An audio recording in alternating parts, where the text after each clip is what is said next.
Abby Kausapi. 2014, nalaman ko na meron akong PCOS kasi irregular yung menses ko. Pero hindi ako mataba. Both ovaries ko bali yung may cyst. Mga nakailang transvaginal ultrasound din ako. Tapos hindi siya nawawala yung mga cyst. Hanggang sa in-stop ko na yung pills ko. Umabot na ako sa depression. Tapos hindi na ako makakain. Ganon. 3 weeks akong nag-bleed. Yung bleeding ko, hindi lang siya spotting. As in talagang buhos talaga yun. So, medyo natatakot ko rin sila mama kasi nahihila na ako, namumula na ako.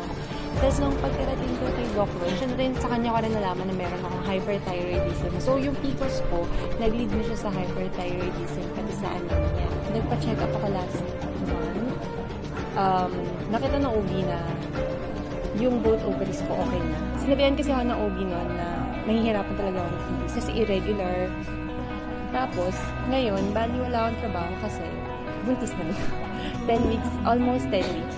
Gift na rin siya ni God. So, dahil na rin siya sa barley. Kaya, yun, edi very happy ka. Una kasi, yung barley kasi talaga makakatulong talaga siya sa kahit anong diseases. Kasi, ang bilis ng progress ko.